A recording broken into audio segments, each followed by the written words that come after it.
In and Out with Professor Yalman from Radio TED University Ankara Studios. Here we are on air with a dear friend, Behçet Kerim Çalıka is here. Behçet Kerim Çalıka is not just a dear friend, but also my partner at Start You Up AI, our startup company, which is ready to be launched in a couple of following weeks for business to business and business to college and high schools. And it's an interesting fact that a lot of people are asking me who are the orators and teachers at these episodes that Start You Up other than you. Well, we had Semih Yılmaz with Compassionate Inquiry last week. She's one of the classes and tutors in Start You Up. And today, Behçet Kerim Çalıka is the other tutor at Start You Up who is teaching and asking questions about perception of money.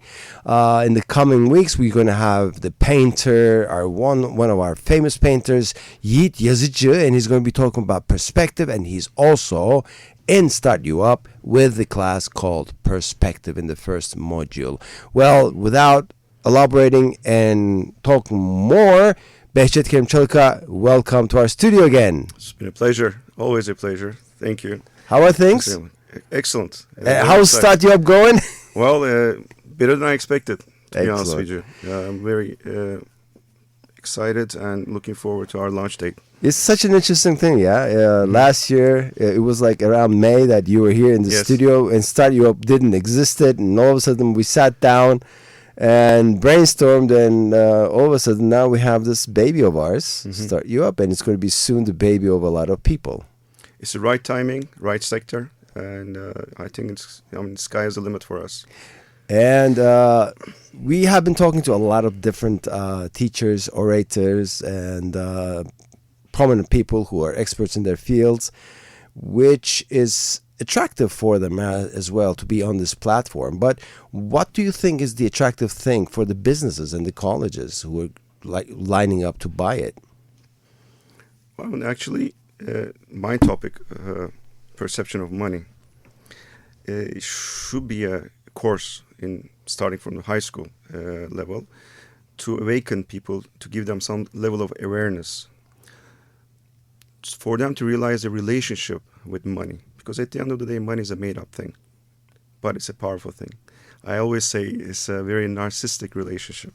We're going to come to that, but all of our courses actually are about different perspectives of things that we need under our belt in the AI age. Because like people are saying, is AI going to take our job? Is AI is going to do this? But I think, from perception of money to transformation to compassion to perspective to decision making to negotiating, etc., they're all things which seem very soft and very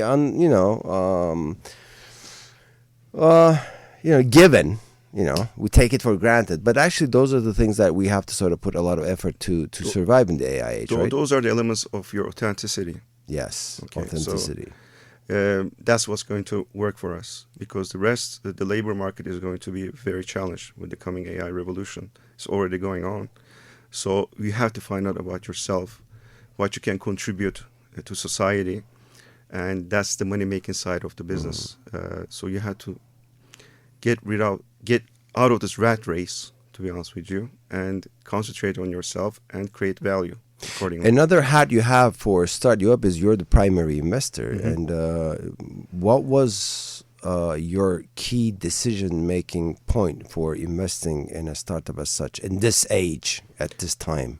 Well, initially I compared it with, since I'm in the finance sector, fintech to edtech, and I realized that edtech has more room to grow without any getting into details of our company. So I wanted to be involved in the edtech sector.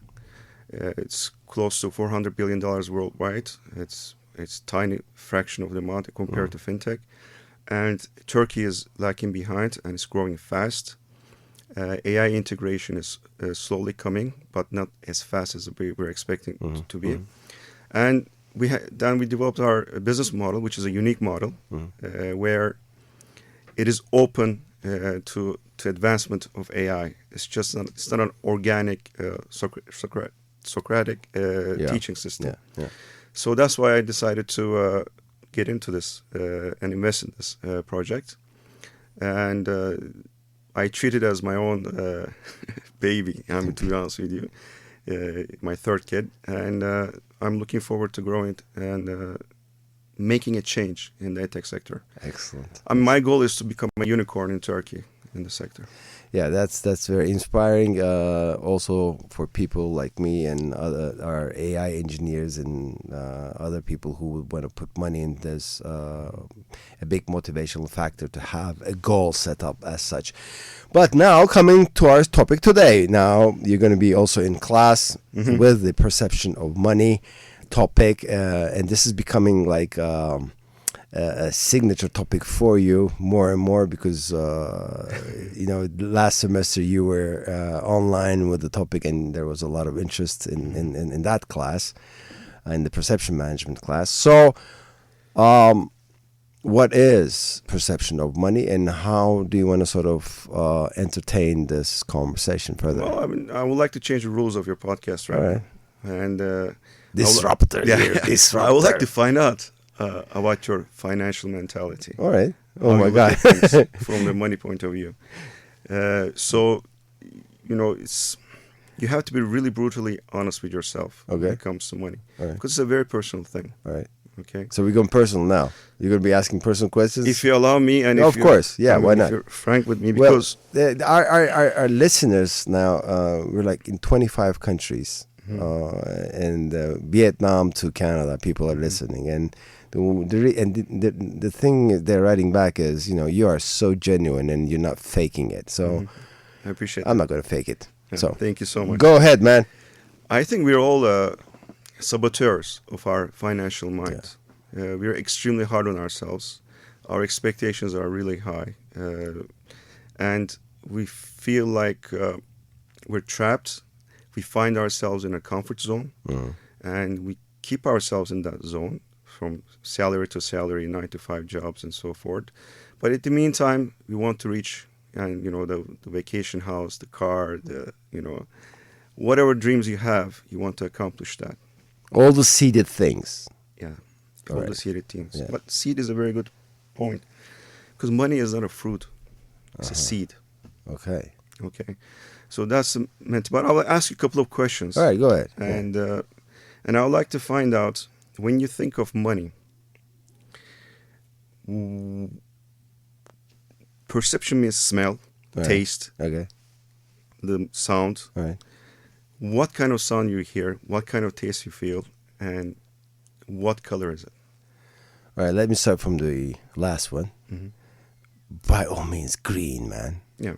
But not just because of the dollar, but because I studied literature and philosophy, and in literature, green is fertility. Okay.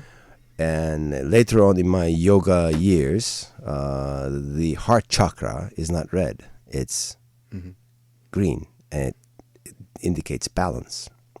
So for me, it's green for those reasons, all right?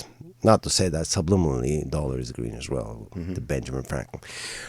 In terms of taste, it's, for me, very salty, because it reminds me of the vast ocean. And the ocean, the ocean never dries up. It's there. It's but prosperity. It represents prosperity. And in terms of smell, it smells like a beautiful. I don't want to sound sexist, but a beautiful woman, with whom I'm just about to go out that night. And have a nice dinner, whatever. So it's very enriching and entertaining and comforting and soothing, but at the same time very exciting. That's how I would say. Money is made up, as you know. Okay, it's just a piece of paper. It's a dead note. Okay. Yeah. But you personalize it so well. You see, Yeah. you created an avatar. Yeah. you know, and that's your relationship with money. It's like a superhero, right? Like Ömer would sort of put an Avenger. Yeah. I would put the money, you know, superhero. Because when we start about talking money, we say like, oh, if I had money, I'm going to buy this. If I had money, I would be doing this rather than this, whatever. So superhero. Well, you mentioned salty. I don't have a formula for the answers. I'm not going to tell you, oh, because of these answers, this is what you should do and should do that. I need you to come to a realization. You said salty. Yeah. That means you're thirsty. Yeah. Okay. You're thirsty. Nice. Yeah. You're thirsty. Thirst for money. That doesn't mean that you're poor and you need to make lots of money. You're hungry, which is one of the key elements when it comes to making money. Beautiful woman. Woman can break your heart. Yeah. Okay. And you're chasing. Yeah. You should not chase money. Okay. You should create value.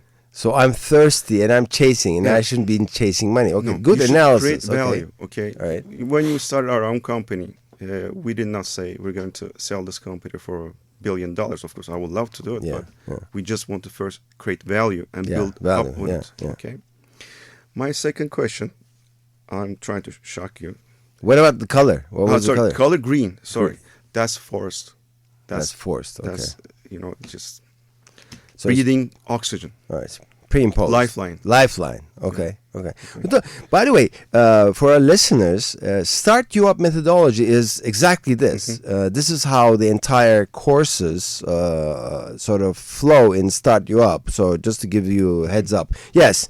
So the first 3 questions, you have identified certain things on me. And now, second question I have for you is for you to realize something. I'm going to make you think. Okay. Who is your favorite artist? In terms of what? Painter? It doesn't matter. Top 3. Just tell me top 3. Okay. My first one would be Marguerite. Okay. And then my second one would be Sting. Okay. As an artist. And my third one would be Ernest Hemingway. Excellent. And you're into kite surfing, right? Yeah, big time. Do you follow any kite surfers in the world, in the international arena? No, I don't. I don't compete. In kite surfing, there's this philosophy where you don't follow each other, you just follow yourself. Sorry, when it comes to sports, is there someone that you take as a role model? Yeah, Michael Jordan. Michael Jordan, okay. Now my other question. Who is your favorite fund manager? Who do you follow? No one. Yeah. And this is your... Not even Warren Buffett. Yeah, you see? No one. Yeah. So that's the problem. No one. I couldn't even name you, like, even one. And we're in this information age where everything is open. Information is out there to follow all these past and existing future money managers. And no one does their homework. So, do you realize something? Yeah. Oh my God. Like I want money, but I'm not interested in it. You're not interested in it. Oh my God. I have to. Yeah. Oh my God. I'm sweating right now. What a self-realization. Yeah. So you jack it off. Yeah. Jack it off. Oh my God. You open your sleeves and start getting, it's getting start working on it. It's getting tougher and tougher here. All right. Okay. Who's my fund manager? Nobody. You have to follow the winners and the losers, and you have to, model yourself and find out about what kind of management system that you like. Like as if you would sort of follow the tennis players and say, Monfils plays artistic tennis, so I should be modifying my tennis according to that. Or Michael Jordan looks at sports as such, so my sports mentality should be like that, etc., right? Absolutely. And no one studies this. Everybody goes on the social media short stories and they see their portfolio performances and their famous catchy quotations and they're satisfied with it. You have to do the work, okay? And money should serve you. You should not serve money, okay? Yeah. For it to serve you, you need to teach money. You have to not only be a learner, you have to teach money. Like ChatGPT. Yeah. I have to teach my ChatGPT. Yeah. We have to teach the LLM that we have at Start You Up. Yeah. And now I have to teach money. How do I teach money, man? Money doesn't have money is not a living thing. How do I teach money, or do I make it a living thing? First of all, you have to wake up. Okay. I was about to say wake the F up. Okay. And what are we waking up to? How much money is involved in our daily lives? Okay. Where the money is going, and where do you want it to go? Okay. How fast would it take for you to burn $10,000 a year? $27 a day. $10,000. I'll burn it in 1 second. You can, but just you know how much you're spending. You have to have the realization. Money should work for you. That's what I'm saying. You have to wake up and say, I want to make $10,000. How can I create value? Okay, how can I make $10,000? So you have to wake up. So you have to make money work for you. You're teaching your money where to go. You're giving direction. Usually, what's being taught and what's being told, actually told in the conversations is like, did you bargain as you were buying that flower? But did you bargain as you were buying that house? So you saved this much. So that's a wrong talk, because that's like trying to accumulate by spending. It's contraction. There is, right? Yeah, you're squeezing yourself. Yeah. Okay. There is a point of bargaining, but not. It should not be a habit, to be honest with you. Okay. Okay. So, what you're telling me right now, like teaching money is, if I'm reading in between the lines correctly, you're telling me you have to consider money as a living thing. To be a living thing, you got to make it live. You got to feed it. Absolutely not. No. No. Okay. Money doesn't have emotions. All right. You made it as a living thing. I'm trying to get you out of that mind trap. Okay? Okay. Money is teaching you right now. Okay? Okay. Money is telling you where to go. Money is remind you of your own frustrations. Yes. Okay? Yeah. But when I tell you teach money, okay, you're the instructor. So how do I do that? Okay? You control it by eliminating that influence in your mindset. Okay. Okay?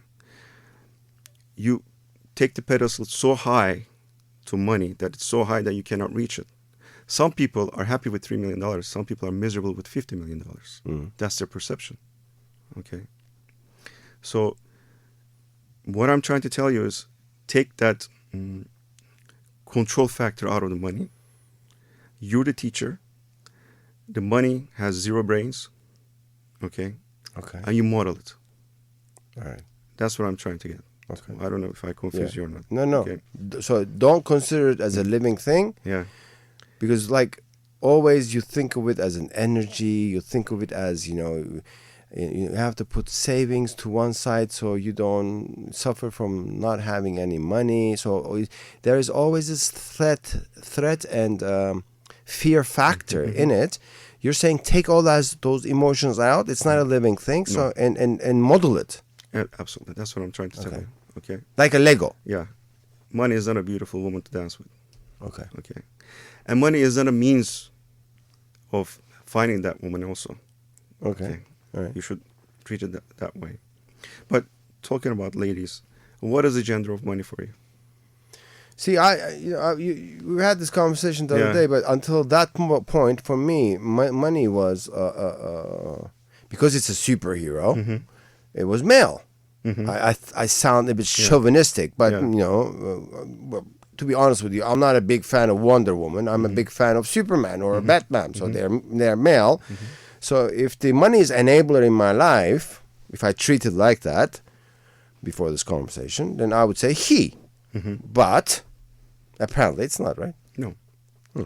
Money can be. If you have a girlfriend or a boyfriend, for the listeners, what are the habits that you should inherit that you have a happy relationship with your better health? Or what are the things that you should do to break up with that person or lose that person? For example, you can be paranoid all the time. Yeah, right? I can I can be jealous, which I'm not. I can be insistent. I could be not not giving her any space to breathe, trying to be controlling, or I do the opposite, totally disinterested and not want to be not want to make any love or not listen to her, totally disinterested, whatever. Then of course that person will blow up. So when you think of money, do you think one of those elements during your daily life?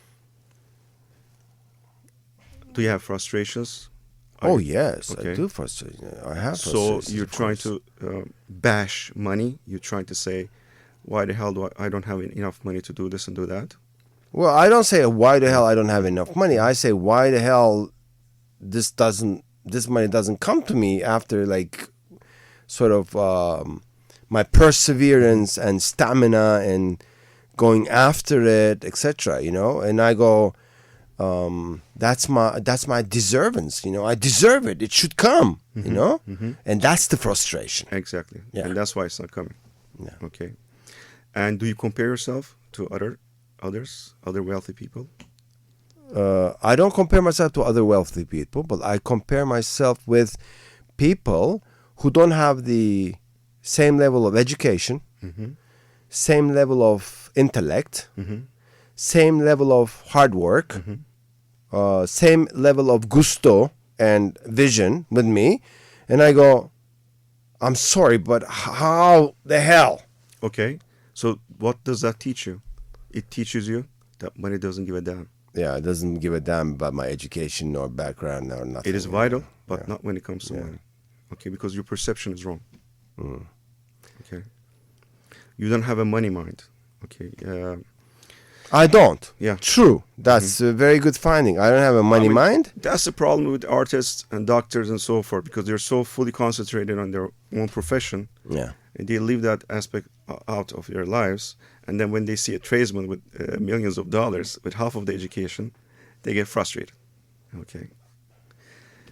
So we have to change that. We have to change that. Okay. Yeah. So usually they say, it's impossible for me to learn. It's so hard to understand. I give the possibility. Okay. I want to learn, and right now, my level of awareness, the journey that you're taking me. First of all, you're exactly doing start you up methodology right now. First, you made me face me on this topic. Second, you took me to a journey, and now you are giving me an awareness of me and this thing. All right. So now I want to be the new me. Absolutely. And last week was new moon. So in this new moon, I don't want to go back to that old me. I want to be the new me with the new perception of money. Exactly. Yeah. When did you first meet money? Do you remember? Do you recall? Of course I do. I don't want to sound like a therapist, but it's very important. Of course I do, because the first time I met money was through stories. Okay, there were two folds of stories that I listened while I was growing up. It was the heritage stories from my grandmother, how they had to leave everything in Macedonia, in Ohrid, and come here and suffer because they didn't have the education to sort of utilize the gold that they came here with, and they did all these mistakes of buying wrong properties, etc., etc. Okay, so these were like losing stories. Okay, money going away, etc. Them becoming poor. Fear. Yeah, and because of that poordom, what my grandfather had to go through, etc. The second part was stories where it was full of hope. When we have money, we will do this and this and this. When you grow up and have money, you're going to do this to this family. So all of a sudden they were positioning me as I will be the provider, the next provider of this heritage line. And I was already having tasks. Like you said to Ömer yesterday, protect your house, protect the mother, and he didn't sleep, the entire night. Absolutely, very good example. Same thing happened to me. I built up my entire education and entire lineup of things upon this tasking that I received when I was like 4 or 5, whatever. So that's the second relationship I had money. But the real relationship was when I was 6 years old and I wanted to buy a sword. My mom said, "You have to work for it. I'm not going to buy the sword. Okay. It's a piece of plastic. For me, it's worthless. But if it's for you something worthy, you got to work for it." And I was cleaning the house, helping my mom, and receiving lepta, 1 penny in Greek. Lepta for that per day. And I think the thing was like 60 leptas or whatever. And the day I had 60 leptas, she said, "Do you want to buy the sword?" I thought about it, I did buy it, but it wasn't a decision like, oh, now I'm going to go and buy it. It was like, I worked so hard for it, Why am I spending my 60 lepta on that? Why don't I do something else with my 60 lepta? That was my first encounter, real encounter with money. So it means money means responsibility for you, Yeah. and it's not a joy.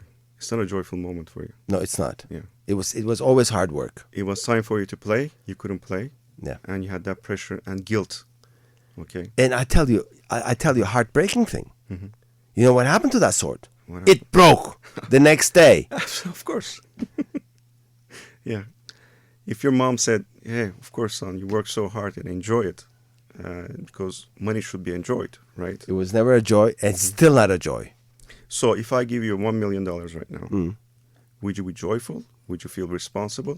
And would you feel like you're under pressure and you want to clinch? It depends how you're giving me. Is it debt? No, it's not that. You just A present? Yeah. I would spend it right away. You spend it right away. I Because would you did not have the joy. I would. You know what? I will say this. Hey, man, I'm 58 fucking years old. Yeah, okay. And I'm gonna now go and buy the Porsche Targa. I'm gonna buy the house, and the rest, I'll pay. I'll pay some people. Yeah, I understand, but you see the. You know what? I'll pay some people, but then and the rest, I would put it into to a level of interest that I would receive, and have a nice life.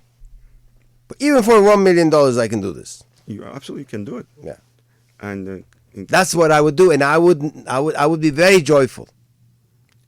Because you're seeking joy. Because you had responsibility when it comes to money, integrated in your subconscious. Man, this is such a therapy. Okay. Oh my God. All right. It should be joyed, but it should not be wasted.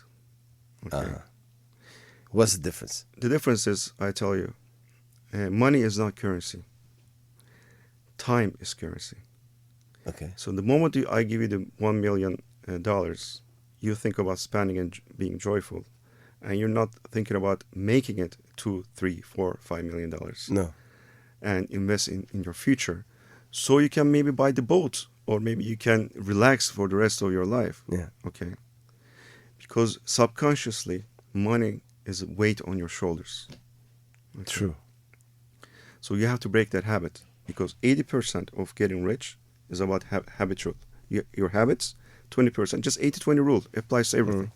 20% action. So what would have been the correct answer? Well, first I will seek a role model when it comes to money managers. What would have they done with the $1 million? Okay, and I will see what can $1 million offer to me in Turkey.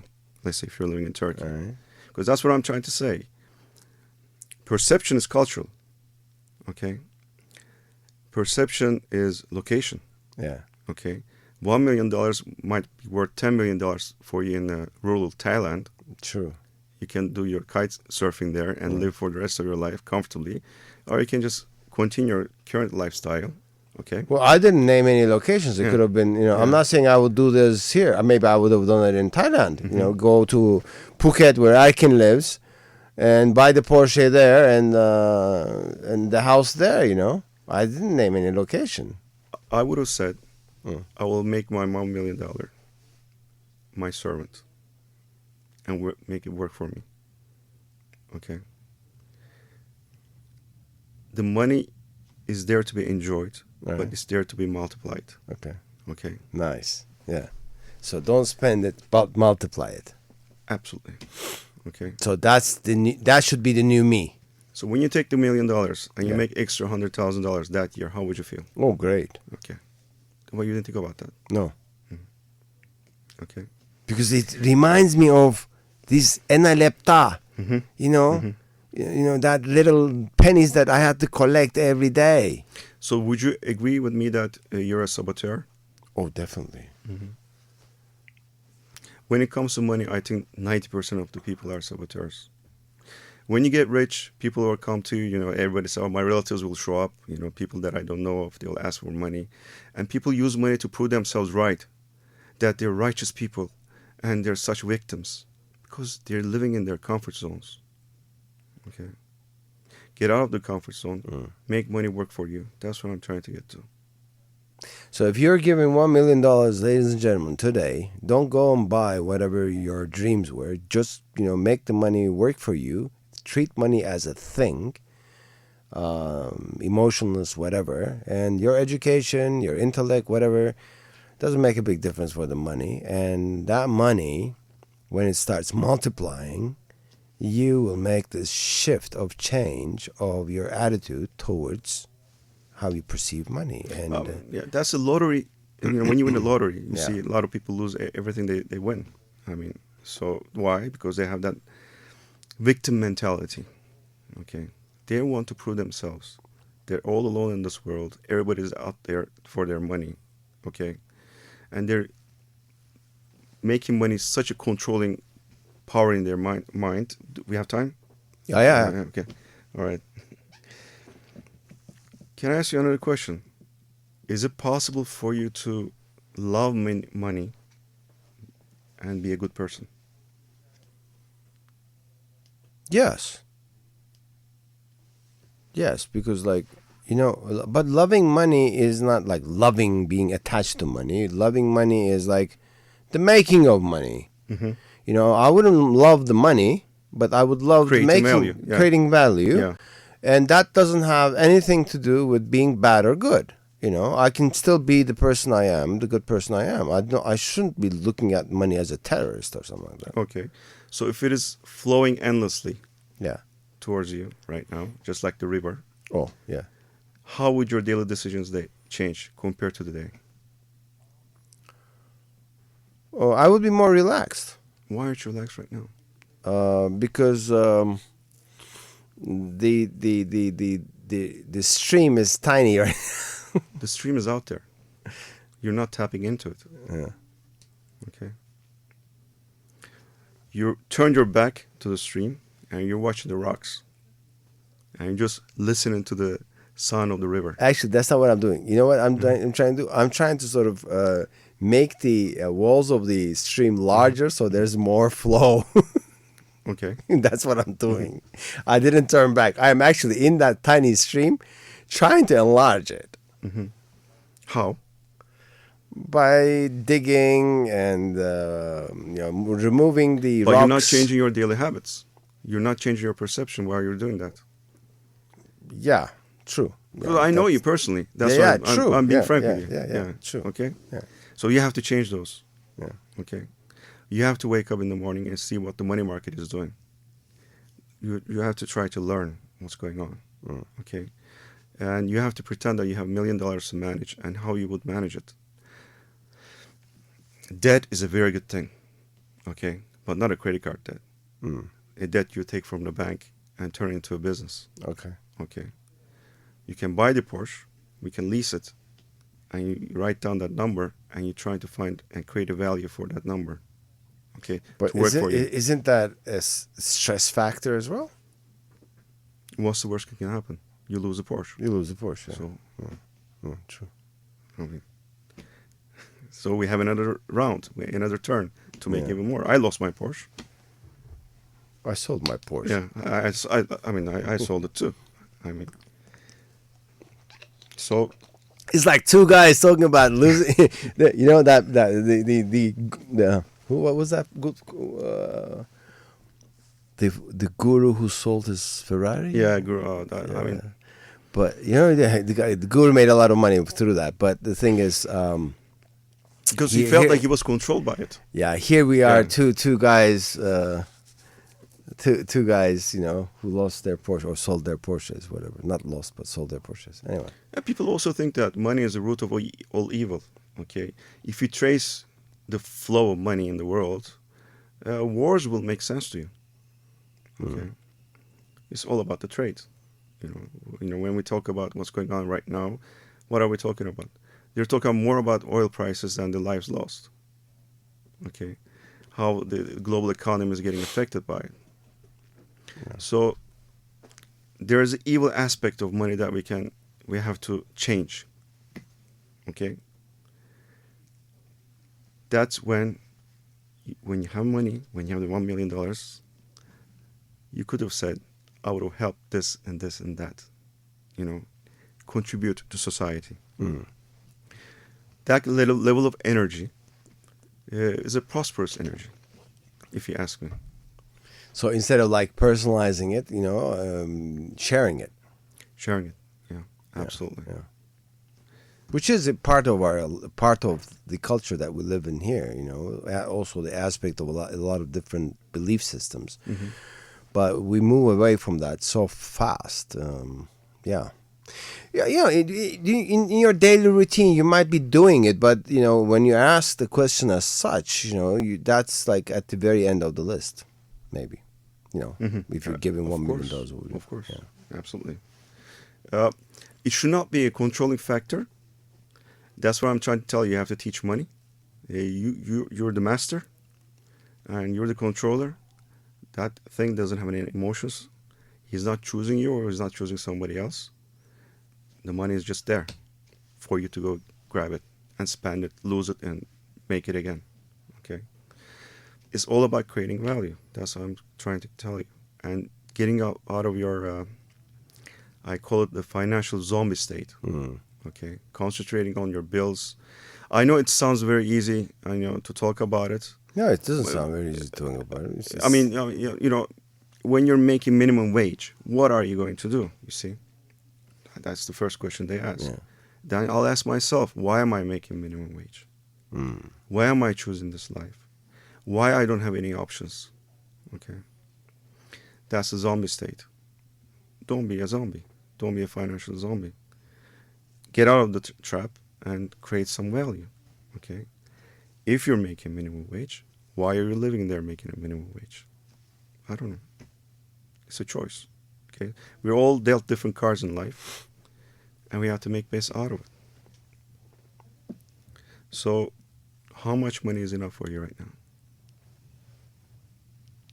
How do you come to that figure? How do I come to that figure? Most probably I'm going to be answering this question also in a very wrong way, but I used to think like $3 to $5 million is enough. Mm-hmm. But since I'm in this startup world and I see how valuations are being made and etc., and how lucrative value could be, right? Sky's the limit. Mm-hmm. I wouldn't want to put a tap on it.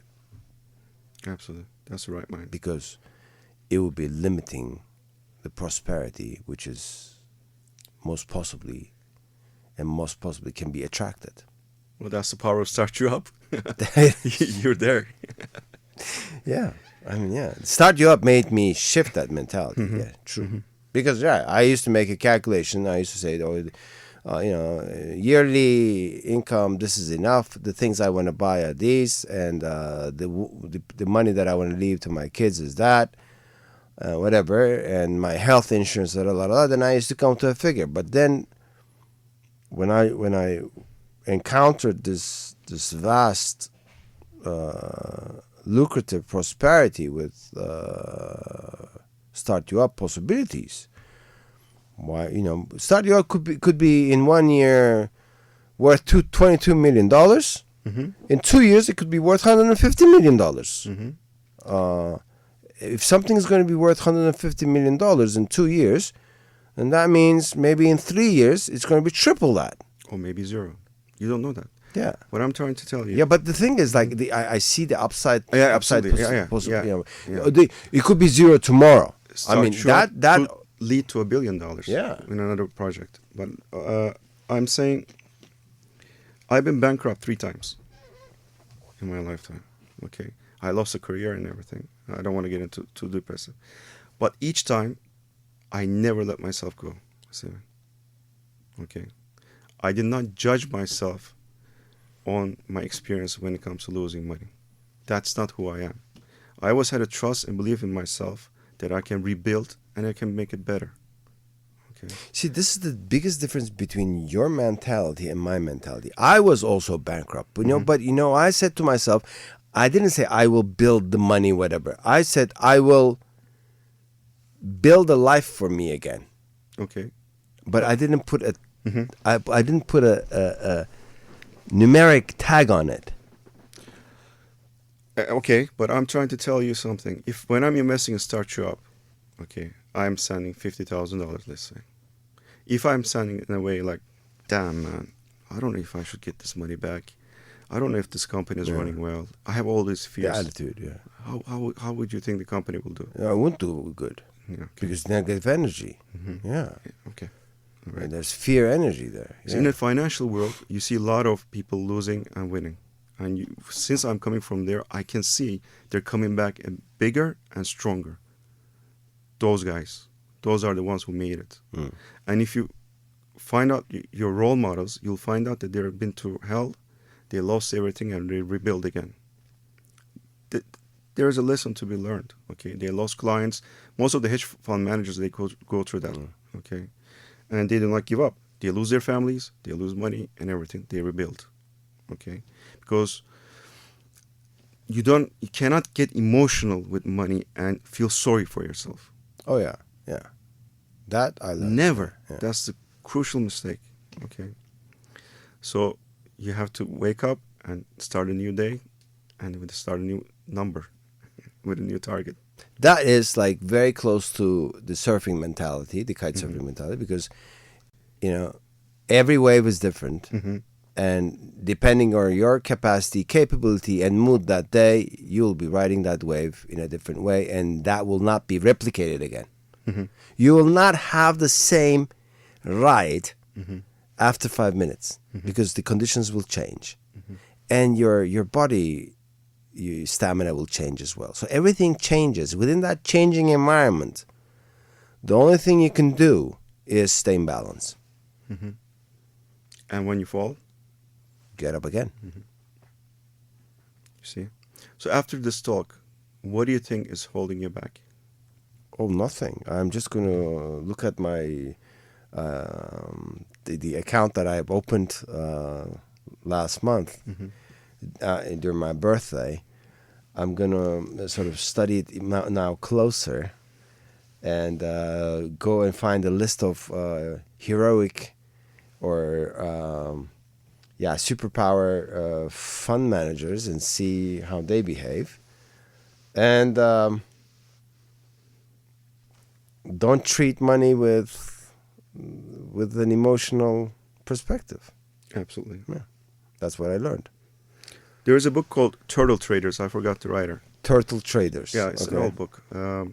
And they pick up 5 random people on the street with no experience in money management, and they say, we can turn them into millionaires in trading business, and they do it. Wow. So here is my proposal to you. Starting next week, you spend 1 hour a week with me. I will teach you money management with the right perception. All right. And we'll come back here in 1 year, okay, hopefully, and we'll see where we are. And we'll test this perception method and how it will help you. Deal. I'm not going to tell you what to trade. You're going to find out yourself. Oh, yeah. Okay. Yeah. Okay. All right. Deal. Okay.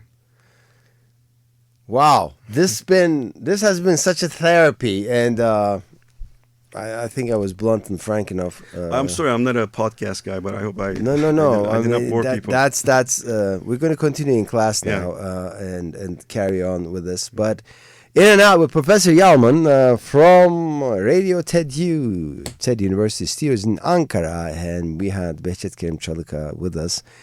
You know, this time we sort of changed roles, and he was like the host and I was the guest in a way. But I hope it was helpful for you guys as well after you listen it, and we're going to promote this program big time because it does have this mind shift and algorithm shift in our mind, and that's what needs to happen if we want to sort of consider how to approach actually prosperity and the way we perceive its tools. Any last words? Onwards and forwards, always. Always and forwards. In and Out with Professor Yalman at Radio TED University Ankara Studios. It was a blast. It was so nice to be actually in this topic, which is actually very much in our life. Don't make anything your expectations. Don't sort of feel that you won't get up again, because you will. In your own capacity, time, and breath and effort. May you stay well, and tune in next week for a new guest.